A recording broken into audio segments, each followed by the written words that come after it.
What happens when we die? It's a question that haunts billions, yet most of us avoid it like a shadow at the edge of our consciousness. We distract ourselves with routines, with goals, with noise. But sooner or later, when the body slows, when friends begin to fade, and when the silence of age grows louder, the question no longer knocks politely. It enters the room, and it stays. Even Steve Jobs, a man of science, technology, and relentless innovation, faced that question in his final moments. His last words reportedly were, "Oh wow, oh wow, oh wow." Was he seeing something? Feeling someone? Sensing a presence we can't measure but somehow recognize? Death is not just a clinical event. It's a doorway into something far deeper than our current culture dares to discuss. This video is not about religion, it's not about belief systems or doctrines. It's about what mystics, scientists, and those who've touched the edge have described for centuries. What Edgar Cayce saw in his trance states, what Dr. Raymond Moody documented in his near-death studies, what Harvard neurosurgeon Dr. Eben Alexander experienced during his coma, that consciousness continues, that the soul remembers, that death, far from being an end, is a profound beginning. We're going to explore ancient texts, modern research, and lived stories that reveal what might be waiting beyond the veil, and how that knowledge can reshape how we live today. Because understanding death doesn't rob life of meaning, it gives it more. If you feel a stirring as we explore this together, type 1 in the comments. If you're still searching, type 0 and stay with us. What you find at the end may change how you live the rest of your days. Long before the rise of modern medicine or neuroscience, ancient civilizations around the world arrived at a remarkably consistent conclusion. The soul is eternal, and death is not its end, but merely a transition. What's striking is that these cultures, separated by vast geography and language, all spoke of the same fundamental truth, that consciousness continues beyond the body. The Upanishads, the sacred texts of Indian philosophy dating back more than 2,500 years, introduced the idea that the body is not the self, it is a temporary vehicle. In their words, the soul, or Atman, wears the body like a garment. When it becomes worn out, it is cast aside and the soul moves on. This idea that identity transcends biology has become foundational not only in Hinduism, but in modern spiritual psychology as well. The Tibetan Bardo Thodol, often translated as the Tibetan Book of the Dead, echoes this with profound detail. It describes a post-death state where the soul experiences visions and reflections, not unlike a dream, what modern metaphysical thinkers might call a life review. It's not a place of punishment or reward, but a realm of realization. Edgar Cayce, often called the sleeping prophet, brought these ancient ideas into the 20th century. During his self-induced trance states, he described death as a soft unlayering, where the spirit gently steps away from the physical form. In his words, death is more like waking up from a deep sleep than falling into oblivion. This description closely parallels accounts from people who've had near-death experiences, including figures like Dr. Eben Alexander, a Harvard neurosurgeon whose book Proof of Heaven recounts his own vivid encounter with consciousness beyond death. Interestingly, this viewpoint isn't just mystical, it's increasingly explored in academic circles. Research conducted at institutions like the University of Virginia's Division of Perceptual Studies has documented hundreds of cases suggestive of reincarnation and postmortem consciousness. Dr. Ian Stevenson and later Dr. Jim Tucker have both presented compelling data from young children recalling previous lives, some with verifiable historical details. What we see then is a convergence of voices, from Vedic sages to Tibetan monks, from American mystics to Western scientists, all pointing toward the same mysterious yet hopeful insight. Death is not a wall, it is a door. And perhaps most comforting of all is Casey's reassurance. There is no pain, only clarity. For many elderly individuals approaching the threshold of their final years, this understanding isn't just philosophical, it's liberating. A soul's first steps beyond the veil. The experience Helen had of rising above her body, feeling profound peace, and being wrapped in a presence of unconditional love is not unique. In fact, it closely mirrors thousands of near-death experiences, NDEs, documented across cultures, age groups, and belief systems. What's striking is how often these reports transcend religious background, even among atheists, agnostics, or those expecting something very different. One of the most well-known modern cases is Dr. Eben Alexander, a Harvard-trained neurosurgeon who contracted a rare bacterial meningitis in 2008. Declared medically brain dead for 7 days, Alexander later described an astonishing journey of consciousness that occurred while his neocortex was completely shut down. In his best-selling book, Proof of Heaven, he recounts floating above his body, seeing realms of luminous beauty, and encountering a feminine presence who radiated pure, wordless love. Like Helen, he came back transformed, not with fear, but with the certainty that death is not the end, and that the soul is greeted, not judged. This concept of a life review is found not only in Edgar Cayce's readings, but also in numerous NDE studies, particularly in the work of Dr. Raymond Moody, whose 1975 book, Life After Life, coined the term and introduced these experiences into mainstream consciousness. According to Moody's research, people often relive major moments of their lives, but not from their own perspective, from the emotional viewpoint of those they affected. In other words, when someone remembers an act of cruelty, they feel the hurt they caused. When they remember love, they feel the joy they gave. This isn't punishment, it's empathy, a kind of soul level education. Interestingly, this process bears striking resemblance to the Buddhist concept of karma, not as external retribution, but as self awareness. The soul is not condemned, it simply sees itself fully. And in that moment, something fundamental happens: understanding. What Edgar Cayce described, where the soul initiates its own review in a space of serenity and clarity, aligns with both ancient teachings and modern testimonies. It speaks to something universal. The soul wants to grow, and it begins that growth not with guilt, but with truth. The idea that the afterlife is not a literal location, but a state of consciousness, has roots in many of the world's most profound spiritual traditions. In Gnostic Christianity, heaven and hell were never described as physical realms, but as conditions of the soul. The Gospel of Thomas, for instance, speaks repeatedly of the kingdom being within you, suggesting that heaven is not a destination, but a realization. This is echoed in Buddhist cosmology, which describes numerous planes of existence, ranging from heavenly states of bliss to hellish states of confusion or suffering, all dependent not on divine judgment, but on one's own mental and emotional vibration. In Buddhism, your next existence is shaped not by what you claim to believe, but by what you carried in your heart at the time of death. Edgar Cayce echoed this in his readings. He described the afterlife as a continuation of the inner world, where the soul gravitates toward vibrational realms that reflect its inner condition. In this view, a life of fear, resentment, or cruelty pulls the soul toward dense, darker states. A life of kindness, forgiveness, and curiosity raises its frequency. Heaven and hell, then, are not rewards or punishments. They are mirrors. This is not just spiritual poetry. Even modern psychology supports the idea that emotional states form lasting imprints. Studies in transpersonal psychology, particularly the work of Dr. Stanislav Grof, show that consciousness retains emotional energy signatures, even in altered states, such as near-death experiences or psychedelic journeys. The environment experienced in these states is often described as being shaped directly by the subject's emotions and intentions. One notable public figure who embraced this concept later in life was Carl Jung, the Swiss psychoanalyst. In his memoir, Memories, Dreams, Reflections, Jung describes a near-death vision in which he traveled beyond the earth, observing it as a glowing blue sphere. He felt detached, at peace, and in total awareness. He interpreted this not as fantasy, but as a glimpse into how consciousness shifts reality based on perception. The takeaway here is powerful. The afterlife is not a courtroom, it's a continuation of what you've created within. As Cayce emphasized, the soul does not carry with it your title, your wealth, or even your religious affiliation.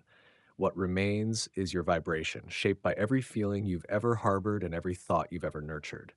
And here's the grace in it all: it's never too late to shift that vibration. Even in your final years, the smallest acts of compassion toward yourself and others can ripple into profound transformation. As the mystics would say, a single moment of pure love outweighs a lifetime of fear. The idea that loved ones await us after death is not just a comforting thought. It's one of the most commonly reported and emotionally impactful aspects of near-death experiences across cultures. While some dismiss it as wishful thinking, there is compelling anecdotal and psychological evidence suggesting that these reunions are more than hallucinations.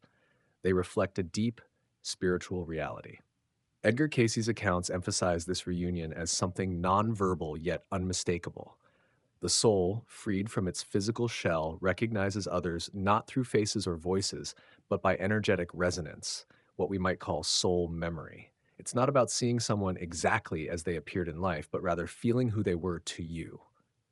That feeling is what bridges dimensions. Modern research supports this concept. In the work of Dr. Pim van Lommel, a Dutch cardiologist who conducted a groundbreaking study of near death experiences published in The Lancet, 2001, many patients described meeting deceased relatives or friends during cardiac arrest, often individuals they had not thought about in years or even never met in life, like a grandparent who died before they were born. Yet the feeling of recognition was profound and filled with love. Consider Steve Jobs, the co founder of Apple. According to his sister Mona Simpson, his last words before passing were, "Oh, wow, oh, wow, oh, wow." Witnesses reported that he gazed past them with awe, suggesting that he may have been experiencing some form of recognition or transition that went beyond the physical world. While speculative, it mirrors what many others have described at the threshold of death. In Tibetan Buddhism, this is called Sambhogakaya, a subtle form through which enlightened beings or loved ones may greet souls in transition. The presence isn't a ghostly figure, but a felt awareness, a merging of memory, emotion, and essence. Cayce's interpretation aligns with this view that love creates an imprint on the soul, and when we cross over, that love becomes our guide. For many elders who have buried spouses, siblings, or children, this possibility is more than comforting, it's transformative. It reframes death not as isolation, but as reunion, not as disappearance, but as reconnection. In a world where loss can feel so final, this teaching restores hope because it suggests that no one ever truly dies alone. Someone known to your heart will be there waiting. The idea that time in the spiritual realm doesn't follow a linear path is both comforting and profoundly transformative. Edgar Cayce's assertion that the soul moves by intention rather than by clocks echoes a recurring theme across multiple philosophical and spiritual traditions. In the Tibetan Book of the Dead, time in the bardo, or the intermediate state between death and rebirth, is described as fluid, shaped by consciousness rather than chronology. This is not just metaphysical poetry. It aligns with findings from modern consciousness studies. For example, in the field of quantum neuroscience, thinkers like Dr. Stuart Hameroff and physicist Sir Roger Penrose suggest that consciousness may not be solely tied to the brain and that nonlinear time may be a fundamental characteristic of the universe at the quantum level. If this is true, it lends scientific plausibility to what Cayce and ancient mystics have long described. Near-death experiencers often report something similar. Dr. Eben Alexander, the Harvard neurosurgeon who was once a materialist skeptic, described how time collapsed during his coma-induced NDE. He experienced timelessness, not emptiness, but a state of fullness where connection, insight, and presence happened all at once. This reframing of time has powerful implications for grief. If souls are not constrained by time, then our connection to those we've lost is not severed by the clock. A loving thought or a deep moment of memory could genuinely touch them across planes. It explains why people sometimes feel their loved one's presence years after they've passed, not as fading echoes, but as immediate and emotionally vivid experiences. Time then becomes less of a wall and more of a veil, and through that veil, love and consciousness continue to flow, unbound by hours, calendars, or distance. The idea that spiritual preparation is not tied to rituals or dogma, but to our internal emotional state, is both liberating and deeply humbling. Edgar Cayce consistently emphasized that the soul doesn't cross over with material baggage. No one carries their bank accounts, diplomas, or status into the next life. Instead, what travels with us is our vibration, shaped by our intentions, our emotional truth, and how we treated others. This concept is echoed by many great spiritual thinkers and supported by contemporary psychological insights. Dr. David R. Hawkins, in his seminal work Power versus Force, describes how different emotional states, like shame, anger, forgiveness, and love, each carry measurable energetic frequencies. He found that high-frequency states such as compassion and gratitude literally expand consciousness, while fear and guilt constrict it. This aligns with Cayce's assertion that every act of kindness or forgiveness raises the soul's vibration and determines its starting point in the afterlife.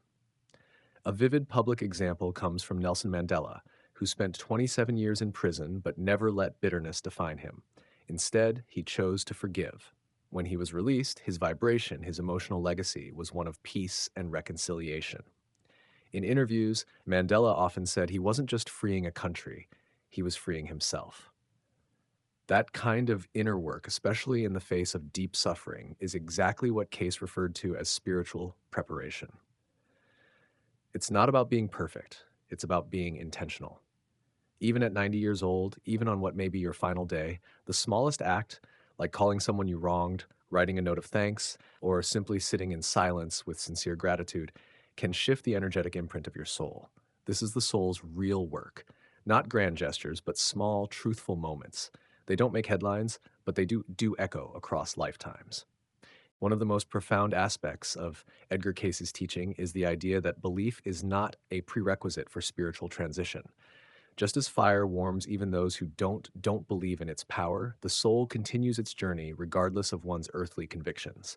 This view not only softens the fear of judgment, it also bridges the gap between spirituality and skepticism.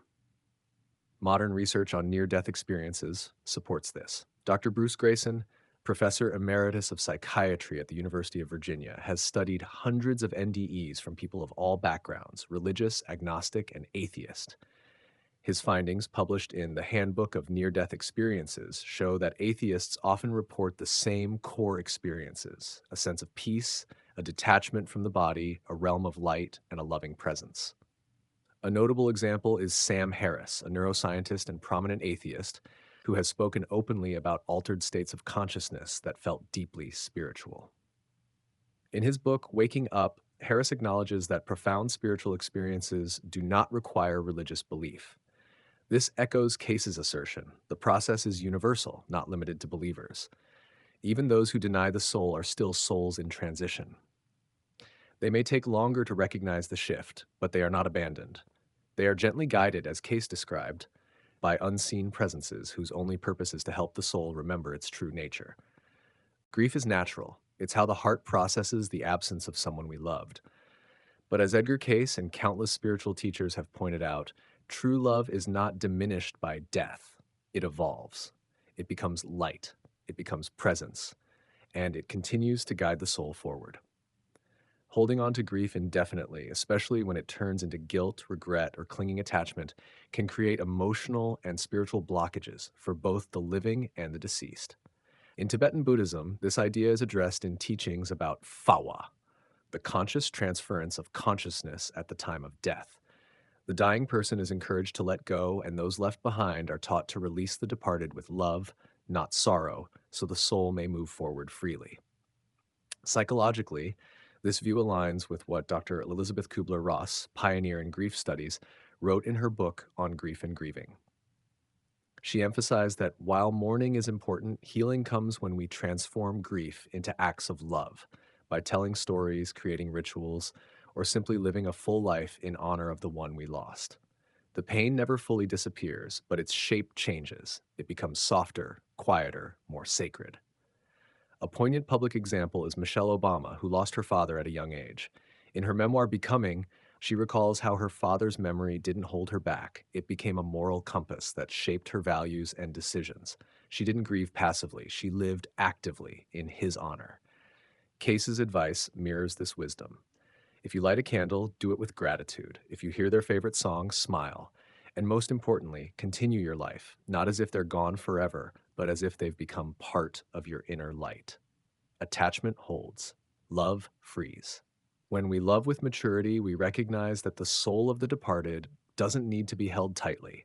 It needs to be remembered truthfully, gently, and gratefully. One of the most universal questions people ask as they approach the end of life is, did I do enough? It's a haunting thought, not because we crave recognition, but because deep down, the soul wants to know if its time on earth mattered. Cayce's teachings, echoed by ancient spiritual philosophies and modern psychology alike, offer a reassuring answer. Purpose isn't always grand, but it is always meaningful. The idea that every soul has a unique mission can be found in texts like the Bhagavad Gita, where Krishna teaches Arjuna that one's personal duty, dharma, is sacred, even if it appears small in the eyes of the world. What matters is not scale, but sincerity.